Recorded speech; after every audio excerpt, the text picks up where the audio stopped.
Goeiemiddag aan almal van julle. Dit is maandag die 2de. Bietjie later as gewoonlik. Hier skuins voor 4 uur. Maar ek gaan tyd maak om so 'n bietjie met jou te gesels. Ja, verseker, ek het nie van jou vergeet nie. Lê heeltyd op my hart. Gister was ek in Enora bietjie kerk toe en die predikant het 'n wonderlike woord bedien wat my nogal baie laat dink het. En toe ek die woord hoor oor disippelskap, toe gryp dit my. Toe sê dit vir my, wat beteken 'n disipel? Wie was hierdie ouens? Hoekom het die Here hulle gekies? Wat was nou so vernaam? Kan jy dink dat die Here kies jou vir sy leerlingraad? Kom ek gebruik daai term. Julle ouens wat nou my verstaan, weet waarvan ek praat. Ja, hy het hulle gaan uitkies. Nou, ek gaan so 'n bietjie net praat met jou daaroor en dan gaan ek hoor, nou waar het Jesus aan hierdie klomp disippels gekom? Wat het hom laat besluit? Ek wil jy moet mooi verstaan dat niks wat Jesus gedoen het uit homself te kom nie. Hy het alles van hoofkantoor af gekry.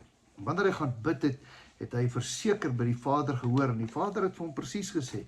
Ja, dis interessant. Weet jy hoeveel kere die Vader met hom gepraat en dan die volgende dag dan sien hy die ou raak en dan sien hy daai ou raak en hy ken daai ou. Hy het alles geweet, maar al sy inligting het hy by sy Vader gekry. Hulle was gedurig in kontak en wanneer hy stil geword en gebid het hy dit gekry. Nou, die eerste ding wat gebeur het, hy het op die berg gaan bid. En daar het Vader hom 'n antwoord gegee. Vader het vir hom gesê, jong, jy moet nou nie in die Universiteit van Jerusalem toe gaan, daar by die sinagoge, dan vra jy nou daar vir die rabbies, wie ken die Bybel uit hulle kop uit? Wie ken al sy goed perfek? Wie is die netjieste? Wie is die skoonste? Wie se sandals is die mooiste? Wie se voete is die blinkste? En jong, watter rakkers daar is die slimste? Nee, hy het 'n keuse gemaak en dan kom ons hier en dan kies hy 12. Hy het gesoek wie hy gekies het. Dis interessant. Hy het nie sommer net gesê, hey, wat is jy besig? En hy het net gesê, jy daar, kom, volg my. Nou interessant, ek gaan net vanaf daardeur gaan. Petrus, Andreas, Jakobus en Johannes, daai 4. Petrus, Andreas, Jakobus en Johannes. Hulle was almal vissermanne. Sê weer, vissermanne. Ja, nie soos vandag se bootjies wat elkeen 'n boot het of 'n skieboot met verskriklike. Nee, hulle was doodgewone ouens wat elke dag net vis gevang het in die aand om verkoop hulle, dan het hulle weer geld vir hulle familie. Volgende dag gaan hulle weer. So hulle het op en af hierdie see en die golwe. Nou, my opinie oor vissermanne, en ek weet nie of jy dit het nie, ek praat nou van die voltydse manne, ek dink ek aan Paternoster in die Weskus, ek dink hulle is rowwe manne. Eendag het iemand gesê, daai manne, hulle is manne sonder tande, hulle is manne wat kan ander tale praat, wat ons nie wil hê, ons kinders moet hoor nie. Nou Jesus kom en dan kies hy 4, Petrus, sy broer Andreas, Jakobus en Johannes, 4 van hulle, 4 van die 12, 'n derde van die 12 is vissermanne. Nou ja, dan kry jy vir Matteus. Matteus was 'n belastingingader, 'n tax collector. Dis nie 'n nice ou gewees nie. Kom ons wees nou dadelik eerlik, dat die mense het nie baie van hom gehou nie, want as hy jou sien, dan weet jy is in die moeilikheid, en dan wurg hy daai geldjies uit jou uit. Nou, Matteus was daai ou. Nou goed, dan het ons Filippus gehad, en Bartolomeus, en Nathaniel, en ander het hy self gaan kies. En dan Simon was hier 'n politieke rebel. Hy was 'n willeman, Simon.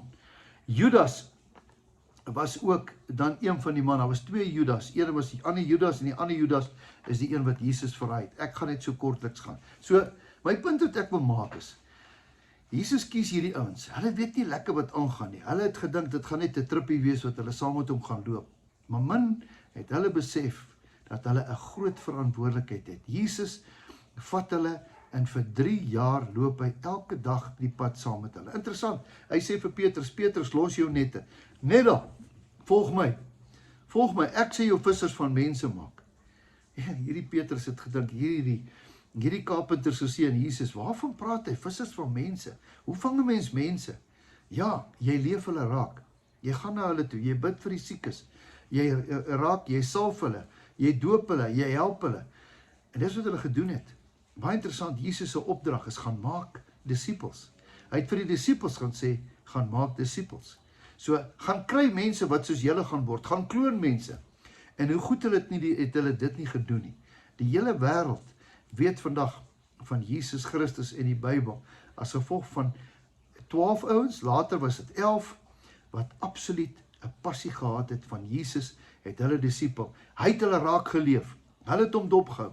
En dan, onthou jy op die einde, ek hardloop nou vooruit, dan sê hy, joh, weet julle wat, dis my tyd is nou om te gaan. Wat?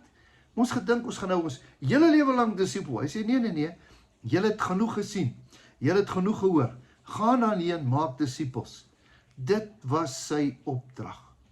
En ek wil eintlik by dit uitkom vandag by my en jou, is dat wanneer ek en jy, waarvan die hart van vol is, kom in die mond uit. Eendag het iemand gesê, go and preach the gospel, and if necessary, use words. Moenie mense met die Bybel oor die kop slaan nie.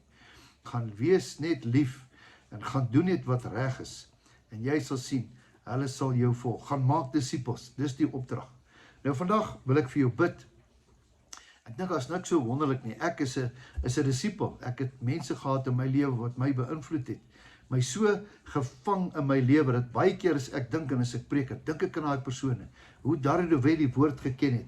Hoe hierdie mense passievol was. Ek het daai goed ingeslurp tot ek genoeg kennis gehad het dat ek dit self begin doen het. Eers begin as 'n selgroepie leier. Daar het ek geleer, in die woord ingekom. Later het ek groepie leier by kampe geword. Later het ek begin spreker te word. O, wat 'n hoogtepunt. Dat ek ook dan 'n spreker kan word. Nou ja, uiteindelik het die Here my bediening gegee. Dis God se plan met jou ook. Jy moet 'n disipelmaker word. Maar eers moet jy in die woord inkom. Eers moet jy uitvind wat om te doen, hoe om te doen, sodat wanneer jy praat, nie jy praat nie, maar hy wat in jou is. Interessant, Jesus sê vir hulle, ek gaan julle los, maar ek gee vir julle my gees wat in julle sal bly. Onthou julle, en daai gees gaan julle nooit verlaat nie.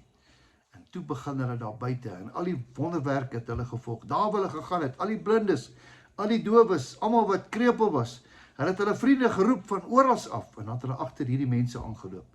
Wat 'n storie, disipels. Ek en jy is 'n disipel van die Here en ons moet disipels maak voor ons hierdie aarde los. Kan ek vir jou bid vandag? Baie dankie Here dat U ons geleer het in die woord, dat U disipels geleer het, dat U ons gewys het wat om te doen, Here.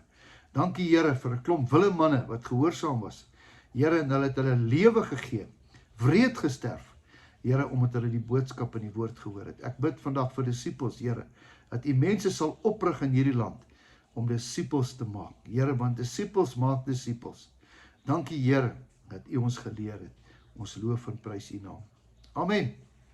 Onthou, jy weet wat gaan ek sê, jou beste lê voor en onthou dat Jesus jou baie lief het. Totsiens, tot 'n volgende keer.